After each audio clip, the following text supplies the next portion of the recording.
Hello. So as you can see, I'm still in bed, quite early here, but I've just come across an article on Facebook, and it's about this so-called misogyny law that's being proposed by Nottinghamshire Police Force. Well, apparently 15 other police forces are now considering this as well. I'm concerned about it, like I previously mentioned in that video, because of the vague details therein. I think it's very difficult to define something like misogyny.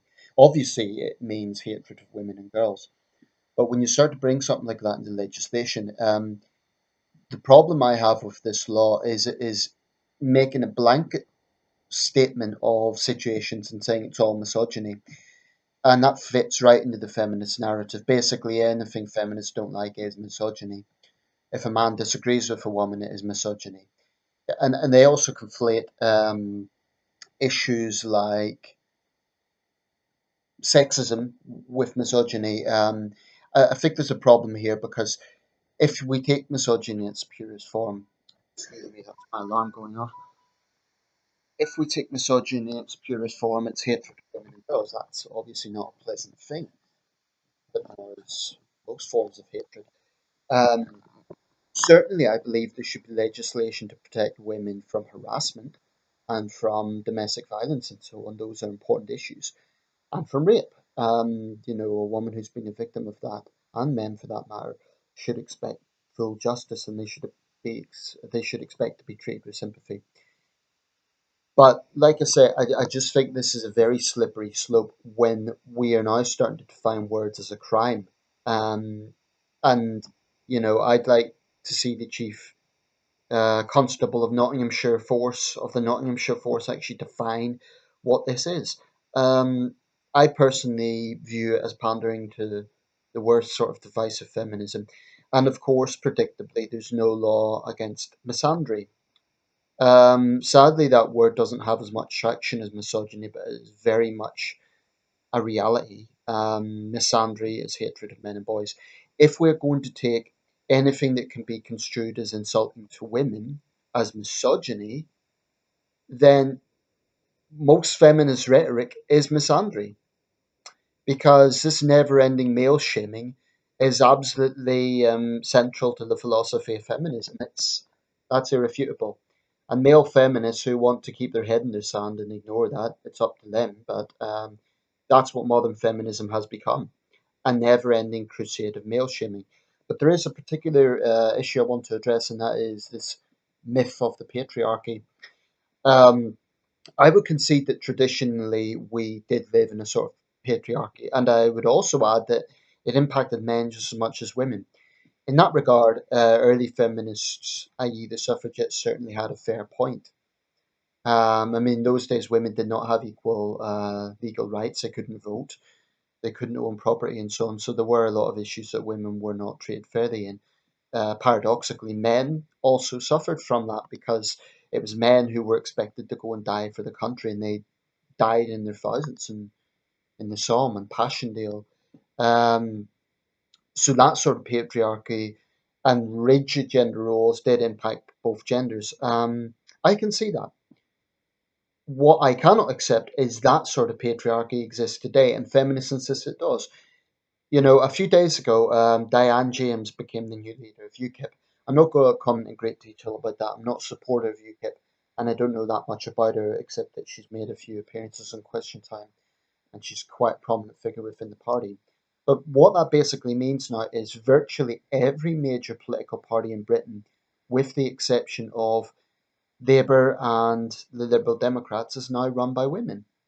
Um, if you think about it, the Conservatives, Theresa May, the Greens, um, Caroline Lucas, um, the Plaid Cymru Party in Wales, Natalie Wood, the Scottish National Party, Nicola Sturgeon, the DUP, Arlene Foster, UKIP, Diane James.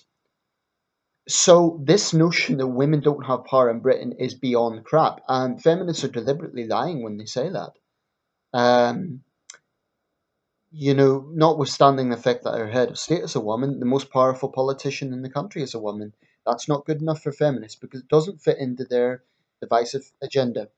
You see, feminists have convinced themselves that they're victims, and I honestly believe that sometimes they're so brainwashed by convincing themselves that they're victims that they genuinely do believe that there's an unfairness going on in society because they've convinced themselves of that, and they haven't allowed any sort of scope for reasonable, rational thinking. So, to the feminist mind, it's one wicked patriarchy, and women are kept down, and men all have all the power. And the only good men are men who slavishly agree with them. That is their traction. That is their ideology, and this is a divisive ideology. Can anyone rationally dispute that feminism isn't divisive? Because it is. It absolutely is. Um, the thing that bothers me most about feminism is not the all crap that they come out with, but the fact the media panders so much to them. It pisses me right off when, for example, the so-called Women's Equality Party get a free ride. They don't get asked any tough questions. They're basically given a free ride because they're seen as some sort of moral crusaders. As far as I'm concerned, the Women's Equality Party, by very essence of the fact that they are a feminist party, regardless of what they say, they're a divisive party. Now, if you had a white supremacist group that said, oh, we're not really racist, we're just a party for white people, would anyone believe that? No. So, what's the difference with the Women's Equality Party? The Women's Equality Party is a gender specific party with the intention of dividing society between men and women. Between it's about shaming men and telling women that they're victims. That's how the Women's Equality Party, that's the central philosophy of the Women's Equality Party. I've been to the website. I can see that. Um, I do find it unsettling that they've already got 49,000 votes in the last election, which might not sound like a lot, but it is a lot for a new party. So I don't know whether that's feminist voting or feminist shaming their husbands, or I don't know what it is, but for whatever reason they're making traction, and that concerns me because they are a divisive party. So yeah, this video doesn't have any really central theme. It's just a general scrutiny of the way feminism is going. But basically, if there was a central theme, it would be that challenging this notion that the patriarchy keeps women down. Cry me a river, really. You know, the majority of homeless people in this country are men. It's a point I've made a few times, and I'm tired of saying it, but it is the truth.